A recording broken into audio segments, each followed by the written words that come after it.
ಎಲ್ರಿಗೂ ನಮಸ್ಕಾರ. ಇವತ್ತು ಏನು ನಮ್ಮ ಬೇಡಿಕೆ ಮನವಿ ಏನಂದ್ರೆ, ಏನು ಮಾಜಿ ಸಂಸದರಾದಂತಹ ರಮೇಶ್ ಕತ್ತಿ ಅವರು ಬೆಳಗಾವಿ ಅವರು ಏನೋ ಒಂದು ಚುನಾವಣೆ DCC ಬ್ಯಾಂಕ್ ಚುನಾವಣೆ ಸಂದರ್ಭದಲ್ಲಿ ಆ ಒಂದು ನಿಟ್ಟಿನಲ್ಲಿ ಫಲಿತಾಂಶದ ಒಂದು ಹೊರ ಬಿದ್ದಿದ ಸಂದರ್ಭದಲ್ಲಿ ಏನು ನಮ್ಮ ವಾಲ್ಮೀಕಿ ಸಮಾಜದ ಒಂದು ಅಶ್ಲೀಲ ಪದವನ್ನ ಉಪಯೋಗಿಸಿದರೆ, ಏನಂದ್ರೆ ಬೇಡರು ಮಕ್ಕಳು ಎಂದು ನಮ್ಮ ಬೈದು ಈ ತರ ಇಡೀ 43 ಲಕ್ಷ ಏನು ಕರ್ನಾಟಕದಲ್ಲಿ ವಾಲ್ಮೀಕಿ ಸಮಾಜ ಏನಿದೆ, ಈ ಒಂದು ಸಮಾಜಕ್ಕೆ ಏನೋ ಒಂದು ಅಘಾತವಾದಂತಹ ಒಂದು ಬೇಜಾರವಾದಂತಹ ಮನಸ್ಸಿಗೆ ಬೇಜಾರವಾದಂತಹ ಒಂದು ಮಾತನ್ನ ಅವ್ರು ಆಡಿದ್ದಾರೆ.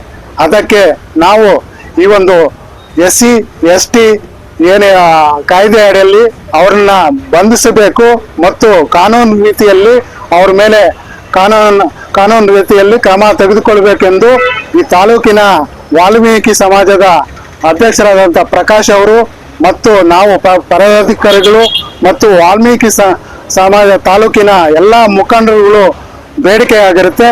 ನಮ್ಮದು ಈ ಒಂದು ಬೇಡಿಕೆಯನ್ನ ಪೊಲೀಸ್ ಸಬ್ ಇನ್ಸ್ಪೆಕ್ಟರ್ ಮೂಲಕ ದೂರನ್ನ ಕೊಟ್ಟಿರುತ್ತೇವೆ.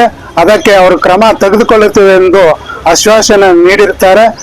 ಅದಕ್ಕೆ ನಾವು ಅವನ್ನ ಏನು ರಮೇಶ್ ಕತ್ತಿ ಅವ್ರನ್ನ ಕೂಡಲೇ ಬಂಧಿಸಿ ಕಾನೂನು ಕ್ರಮ ತೆಗೆದುಕೊಳ್ಳಬೇಕೆಂದು ನಮ್ಮ ಮನವಿ.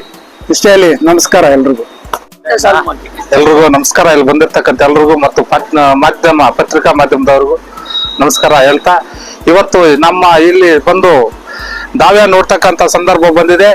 ಇವತ್ತೇನು ಬೆಳಗಾವಿ DCC ಬ್ಯಾಂಕ್ ಚುನಾವಣೆಯಲ್ಲಿ ರಮೇಶ್ ವಿಶ್ವನಾಥ್ ಕತ್ತಿ ಅವರು ಪರಾಭವಗೊಂಡಾಗ ನಮ್ಮ ಸಮಾಜದ ಮುಖಂಡರನ್ನ ಮತ್ತು ನಮ್ಮ ಸಮಾಜ ಎಲ್ಲ ನಮ್ಮ ವಾಲ್ಮೀಕಿ ಸಮಾಜ 43 ಲಕ್ಷ ಜನಸಂಖ್ಯೆ ಇರ್ತಕ್ಕಂಥ ಕರ್ನಾಟಕದ ಜನಸಂಖ್ಯೆಯನ್ನ ವಾಲ್ಮೀಕಿ ಜನಾಂಗನ ಬೇಡರು ಸೂಳೆ ಮಕ್ಕಳೆಂದು ಕೆಟ್ಟ ಅಶ್ಲೀಲ ಪದ ಬಳಸಿ ನಮಗೆ ಸಮಾಜಕ್ಕೆ ಇಡೀ ವಾಲ್ಮೀಕಿ ಸಮಾಜ ಕರ್ನಾಟಕ ವಾಲ್ಮೀಕಿ ಸಮಾಜಕ್ಕೆ ಅವಮಾನ ಮಾಡಿದ್ದಾರೆ.